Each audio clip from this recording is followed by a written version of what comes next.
Welcome, everybody, to another Lessons of Luismenverg with your favorite disgraced science teacher, Izzy von Luismenverg. Anyway, today we're going back in time. Well, not literally. My son has a time machine, but I don't. I used to have a time machine, but the feds took it away because I wasn't careful enough with it. Well, that's what they think anyway. I still have the real time. I don't have a... Oh, wait, who am I kidding? I'm on Pluto. The feds can't reach me here. I still have my time machine. But we're not using it today.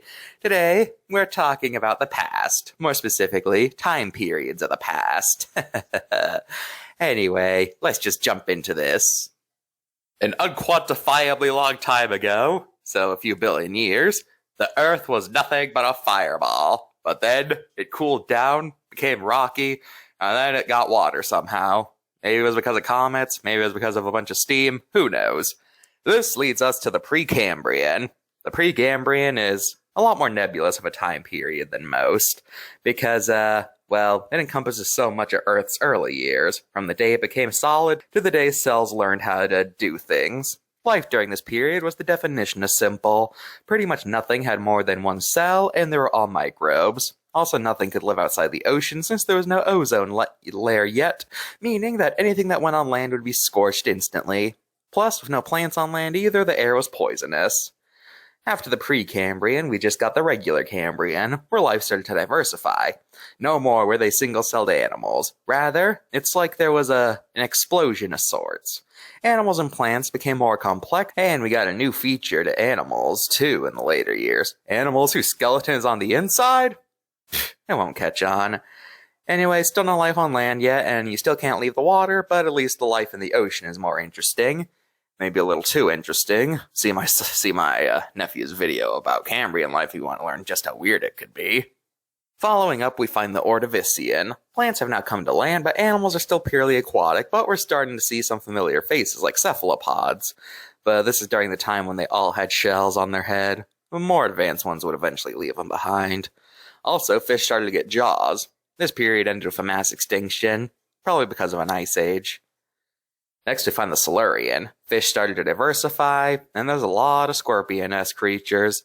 Plants are becoming more complex, and they're still on land. And speaking of, invertebrates may have taken their first steps on land, but we can't be sure for sure. And then we find the Devonian. Fish were truly becoming their own at this point. Now, there were all kinds of fish, many of whom are the ancestors of the fish of today. But more importantly, the Devonian marked the first time vertebrate animals stepped foot onto dry land. It would have been very awkward, and they probably would have moved like seals. Plus, they had to return to the sea to lay eggs, and if they didn't keep their skin wet, they would die. On the plant side of things, trees were invented, and they really started to coat the land in foliage. Unfortunately, this period also ended with a mass extinction, so that's always fun. Next, we find the Carboniferous. Trees are everywhere. In fact, there's so many of them that Earth's oxygen is double what it is today. Because of this, terrestrial invertebrates were able to reach sizes larger than before or since. You had dragonflies the size of eagles, millipedes the size of cars, etc. This time also brought us the fancy new invention of reptiles. They look like amphibians, but they don't need to go in the water since they lay eggs that don't need water, and they have dry skin, allowing vertebrae to finally become fully terrestrial all the time, baby. Next, we got the Permian. All that lush foliage is basically gone now. A lot of deserts now. So being a reptile is starting to pay off. But some reptiles are getting weird. Some of them are growing hair, and some of them have the ability to make this substance called milk. Yeah, it's probably just a phase, though. Unfortunately, the Permian ended with one of the worst times in Earth's history. The Permian mass extinction, aka the Great Dying. Fitting name, too, because this event killed more than 95% of all life on the planet. No one's quite sure what caused this, but the most popular theory is that it happened when a supermassive volcano, I'm talking a volcano the size of Serbia, erupted, coating the planet in ashes, making breathing very hard. When the dust settled, we came to the Triassic. World is still dry as a bone, and all the continents are a singular entity still. It's like Pangea. The survivors have managed to repopulate the Earth, and some reptiles started to take on very familiar-looking shapes. Also remember those weird reptiles from before? They're called mammals now. Near the end of this period, strange new creatures called dinosaurs came along. But for now, they're just another animal. as large reptiles are the rulers of the Earth and nothing will ever change that. Then the Triassic mass extinction happened and the dinosaurs ended up becoming the dominant group of the planet. Welcome to the Jurassic. The world is starting to become more vibrant, we now have 2 continents, major upgrade, and the dinosaurs have truly become their own, taking on all sorts of crazy shapes and sizes. Some of them became absolutely massive. Also, some dinosaurs started sprouting feathers and became capable of taking to the air for a short time. This probably won't lead to anything, though. Then we reached the Cretaceous. Plants developed a crazy new thing called flowers, and there was a strange green stuff called grass that started to exist. And some continents ended up splitting in half and got submerged in the ocean. Dinosaurs still diversify, and the big ones only got bigger, with them becoming some of the largest creatures to ever walk the planet. Near the end of this time, we find the one and only T-Rex, one of the greatest predators to ever exist.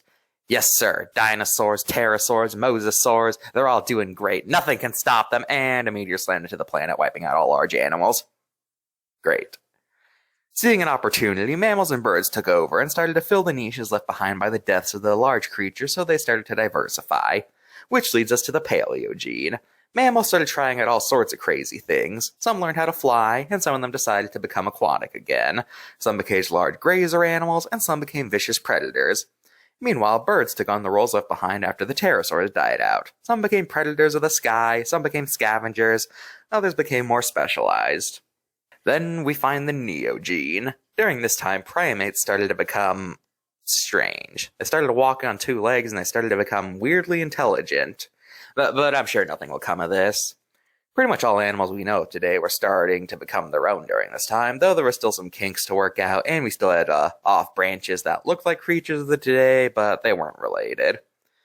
And that brings us to the Quaternary, which we're still in today. This time had a massive ice age, which blanketed most of the northern hemisphere in snow and ice. Luckily, though, most animals could adapt to it, and during this time, humans became humans. We lost basically all our hair, and we started to use tools to our advantage. During the early days of this period, most of the large megafauna died out, leaving Africa as the only place to still have large amounts of them. So yeah, that's where we are today. What will happen in the future? What will Earth look like? What species will exist? Who knows? I've been Izilon Luismenverg, and remember, the future is uncertain, but it'll still happen. No matter how much we do anything, tomorrow will always come. So, goodbye, everybody, and the feds will never get my time machine.